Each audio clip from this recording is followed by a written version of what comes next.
I am Amy Stevens, historian and executive director of the Edmonds Historical Society and Museum. Do you believe that women can both manage home and children and contribute intelligently to business and community efforts? Well, of course you do, of course. But women 100 years ago, they couldn't answer that question with such confidence. It really seemed like an either-or question, and many of them felt very torn between two worlds. Should women remain in their domestic role at home or enter the world of men? And how could women do both? It was very unclear. And like everything we grapple with, even in modern American politics, there are many sides and no clear answers that work for everyone. And so, although we look back and think it's very obvious that the 19th Amendment was the right thing to do, and of course women should vote, it was a tumultuous decision then. It took about 100 years to get to that point. Now, describing the history of the 19th Amendment is a bit like trying to summarize a war in just a few minutes. It's extremely complicated. So this is going to be a very broad overview, and we're going to talk about how we zero in on Oklahoma women specifically, how they navigated the pros and the cons of winning the right to vote. In this program, we're going to talk a little bit about the general history of women's vote. The living history suffragette Alice Burke will come and share a little message with us from back in 1916. And we'll talk about Oklahoma women specifically. And just so you know, I throw in a little music and pop culture too, because that's what I enjoy, and I think you will too. So looking back deeply into history, women had voted in the past, even back in the medieval times. Early in American history, single women could vote, but for various reasons, often attributed to the emergence of Victorian era ideals, the wealthy upper class, there had been a shift in what was norm.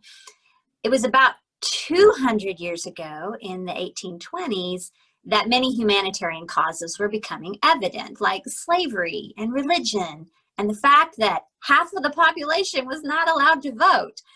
It was around the time of the Civil War that the women began to organize into groups and fight for their causes. It was by the mid-1800s that America was not the only nation fighting for women's right to vote. Europe and Australia were as well. And of course, they started off pretty polite, some meetings, some letter writing campaigns, and parades. Now, I have to share with you one of my favorite movies, Mary Poppins. You're probably familiar with the mom character in there. She would go off every day to march in a parade for women's rights. So, here's what she would sing. Cast off the shackles of yesterday, shoulder to shoulder into the fray. Our daughters will adore us, and they'll sing in grateful chorus. Well done, Sister Suffragette. Now, when I was a kid, I didn't really understand that part of the movie. I thought, oh, that's just where the mom comes in and sings. But if you listen to the words, it sounds so cheerful. But there's some pretty strong language in there about no more meek and mild. We're fighting for our rights militantly. So I think that's a very interesting case study. And the truth is, after 40 years of very polite campaigning, it wasn't working. Men were responding with complacency to these very feminine efforts, and women decided that action was needed, not just words. The suffragette movement wasn't a formal movement until the early 1900s, but in the 1910s, wow, things began to ramp up in a big way. And it was Europe, not America, that really led the way. It was becoming very hostile and ugly. Women were leading violent protests, burning buildings, slashing great works of art. And as I was working on this, I thought, wow, there are some interesting parallels to what's going on today. American women didn't go quite that far in most cases, But there is one woman who traveled by car across America, and that was Alice Burke. And her experience is described in a children's book called Around America to Win the Vote. And I'd like to introduce Alice Burke to you today. She is traveling with us all the way from 1916, and I'm looking forward to hearing her story. Hi, Alice. Hello. I'm so glad to be here today. Well, you made a really unique journey in 1916 to campaign for women's rights to vote. Yes, my partner, Nell Richardson, and I traveled the country for women's suffrage in a Saxon motor car that we called the Golden Flyer. We traveled in our yellow car because yellow is one of the main colors of the women's suffrage movement here in the United States. The yellow color stands for light and life. So women traveling by themselves in an automobile in the 1920s, that was still rather unusual. So tell us about that journey. We had to travel through rain and blizzards on dirt and gravel roads. And since cars frequently break down, we had to have a working knowledge of car mechanics so we can fix it. We brought with us a typewriter and a sewing machine. If anyone said women did not have the brains to vote, we would write a poem to prove that we did. If anyone said we should cook and sew and leave running a nation to a man, Nell would whip up an apron while I gave a speech to prove that we could do both. So where all did you go? We traveled over 10,000 bumpy, dangerous, and unmapped miles on our campaign, all across America. There were no maps, so we relied on direction books. They would say things like turn left at the yellow barn, which is not helpful if the barn has painted red or is no longer there. We finally made it to the Panama, California Exposition, and we won a medal for driving all the way across America to get there. Then I got on a train to travel back and carry on the fight. So what happened after you returned? For women's suffrage outside of the White House. I was arrested numerous times in the fight for the right to vote. So what would you say to people trying to understand your role in getting the 19th Amendment passed? You know, there are more famous voices in our fight for suffrage, but I want you to think about all voices of people like me who are not as well known but still fought hard for the right to vote. Thank you, Alice Burke, for your courage and your ambition and for traveling back in time with us today. Thank you. Now, American women took to silent picketing in front of the White House, which is common now but was rather unheard of at the time and considered quite rude. There was also a women's parade in 1913 that was so large it actually stole the thunder of President Wilson when he arrived for his inauguration. So he buckled down and women ended up standing outside the White House for 2.5 years. Now you might recognize the names and faces of some of these major reformers who worked for women's right to vote. They eventually started getting arrested for stirring up trouble, and things were getting ugly, including women being put into asylums and going on hunger strikes and being force-fed. But there was also something important going on in the world called World War I. And eventually President Wilson decided that women who were largely left behind to run American operations while all the soldiers were overseas actually did deserve to vote. So with his endorsement, the government passed the 19th Amendment in 1919 if 2/3 of the states would agree. And some states like Wyoming, they'd been allowing women to vote for years, all the way back to 1890. Oklahoma Territory, we weren't a state yet, we were starting to form ladies groups by 1904 and even had a suffrage organization. Oklahoma was the 21st state to ratify women's vote in 1918. And that's not surprising, really, because Oklahoma is fairly accepting of many things because it's a young state. As Dr. Bob Blackburn, the executive director of the Oklahoma History Center, described, people were new. they were in a new land. Many of them were poor and they didn't have the social class and the power that other places did. And that allowed for more creative thinking.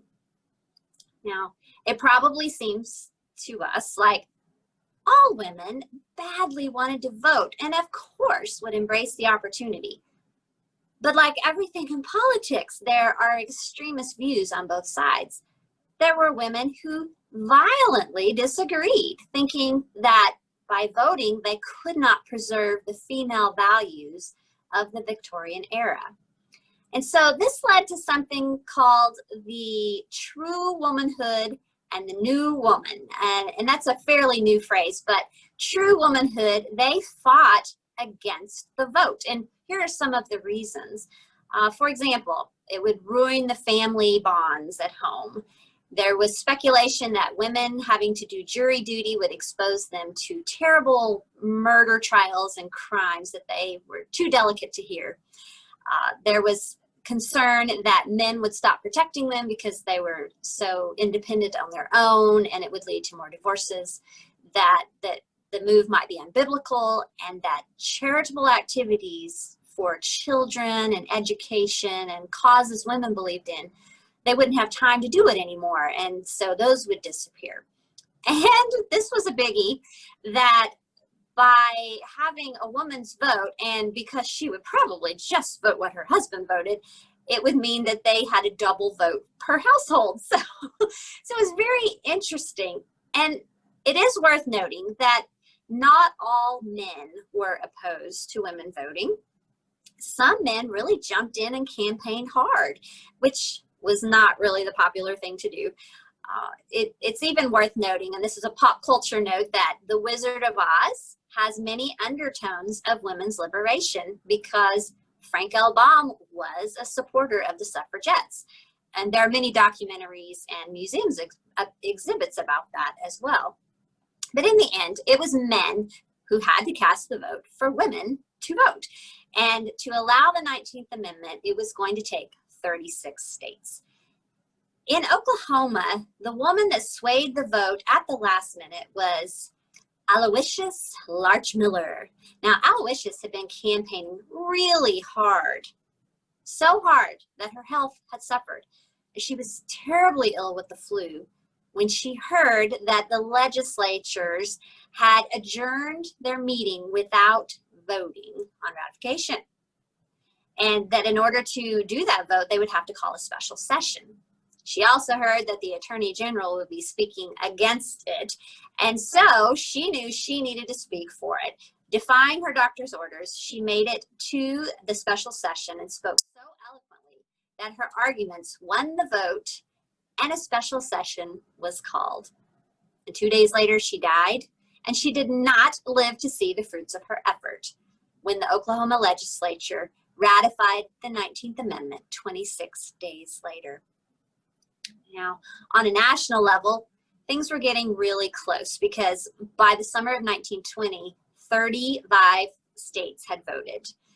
But that 36th one was needed, and Tennessee might be the one to tip the scales. But so far, it was looking like it was going to be a tie vote, and that was a no vote for women. The men who were opposed to women's vote wore red roses in their buttonholes, and those who were in favor wore yellow, the color of the cause. Now, young Harry Burns, very, very young, he was the last one to vote, and he had a red flower in his buttonhole. But in his pocket was a letter from his mother asking him to do the right thing for women. And when his turn came around, he blurted out an unexpected "I."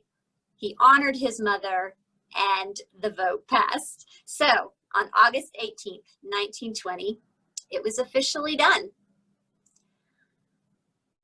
I have to say, there is a really interesting video that I would recommend you watch if you would like to see the story of suffrage kind of play out, especially including the role of Mr. Harry. It's a 5-minute video on YouTube, and you'll want to type in "Bad Romance Women's Suffrage." Now, just so you know, this is a parody of a Lady Gaga song called Bad Romance, and I'm not advocating that at all. But an educational company who does history programs for colleges took the words and changed them and did this really well done tribute to Alice Paul, one of the main leaders. I suggest that you please pre-watch it if you intend to show it to kids, because it gets a little bit dark, but the behind the scenes video does a wonderful job of showing this storyline. For those of you who think, well, I don't know who Lady Gaga is, or I don't listen to her music, you'll probably recognize this, although the words have been changed. Votes, votes, votes fall till we have suffrage. So that might sound familiar to you. So in August 1920, we had suffrage. And what was the response to this landmark decision?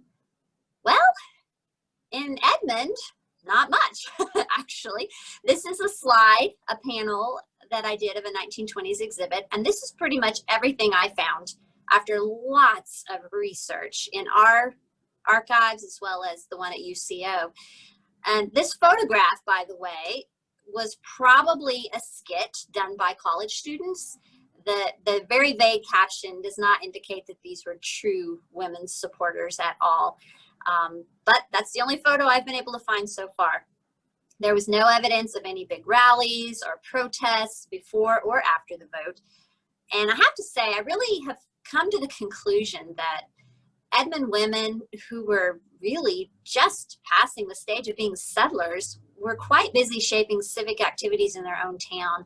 And so when the vote became available, they took it in stride and jumped on the bandwagon, but there just wasn't much said. And that could be that newspaper editors who had a lot of control over their opinions may have kept any news of suffrage quiet because it's just not there. Well, on August 19th, 1920, one really interesting thing I want to bring up happened, and it's in the box on the left. And that is that the Edmonds Sun newspaper on the front page every day ran a store ad for a local grocer. And normally he would write about, oh, I've got a great price on tomatoes this week, or I got in a shipment of honey. But the day after the 19th Amendment passed, this is what his ad said. I am down in Texas enjoying watermelons big as barrels and otherwise enjoying life. Now that the suffrage amendment has been ratified, I believe in letting women do the work. So heap all of it onto my wife while I'm away. Just make her bustle. Well, I have to say, when I read that, I was pretty shocked and really mystified, because I don't know if he was serious or not. And the reason I say that is after reading years of his ads, he was very humorous, very sarcastic. So everyone in town would have known what his stance was on this. And it might have been a big joke that he was just kind of giving his wife a ribbing. I don't know. So I'd love to find out someday. But I do know that Edmond housewives did begin enrolling in citizenship clubs to learn how to register to vote. And women's civic classes were a social way to discuss politics. And the teaching school in town, they wanted their teachers to set a good example, so they started training their females on how to vote. And one of those students wrote, "Women must be made to want to vote. They must be made to want to play their part. And who's going to teach them? The teacher." But must be made to want to vote. It was a very interesting term, and it comes back to that very idea that women's voting was a very slow evolution. One college student wrote, "Women did not go to bed as true women and wake up as new women. The nation went through a period of transition." And of course, that makes sense. I want to share one story. This is kind of my last profile of a very interesting woman in Oklahoma politics that kind of went back and forth. And her name was Alice Robertson. And many theses have been written about her because it's so confusing. She did exactly the opposite of what she preached. She preached against the suffragette movement. But then, as soon as the 19th Amendment passed, she turned around and ran for Congress and won. She was Oklahoma's first female congresswoman and the second woman elected to Congress. So that was pretty amazing. But even once she reached this status, she continued to argue that a woman's place was in the home. And then she went on to be a postmaster and start a university and found the Indian Territory Teachers Association, which is the modern day OEA, Oklahoma Educators Association. So you would think that eventually that she had really crossed over to a woman in politics belief.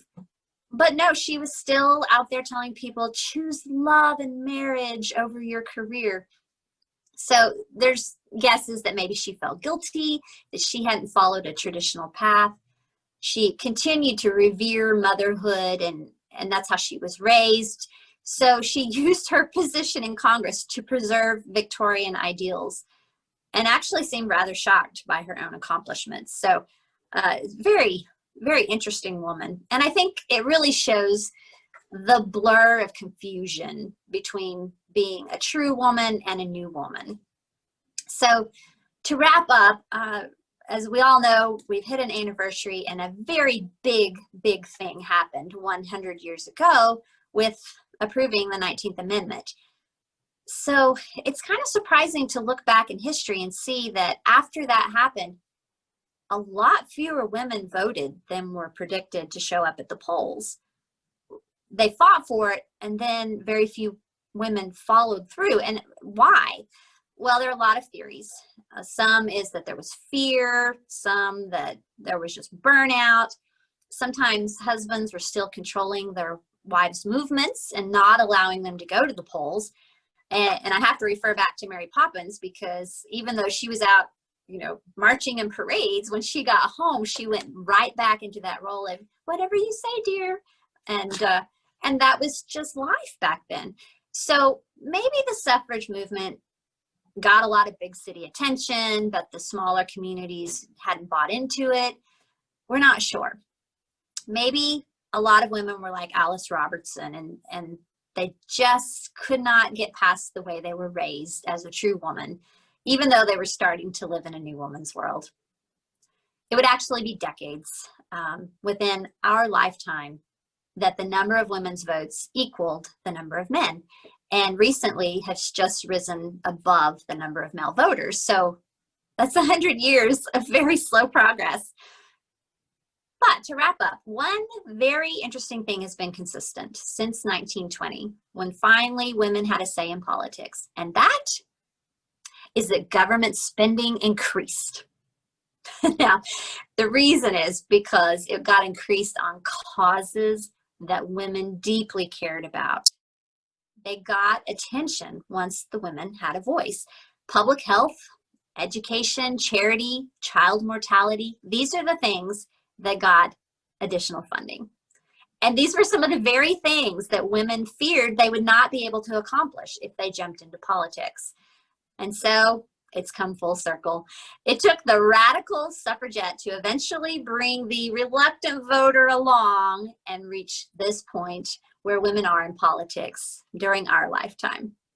So all I can say is we have to wrap it up with our daughters will adore us, and they'll sing in grateful chorus. Well done, Sister Suffragette.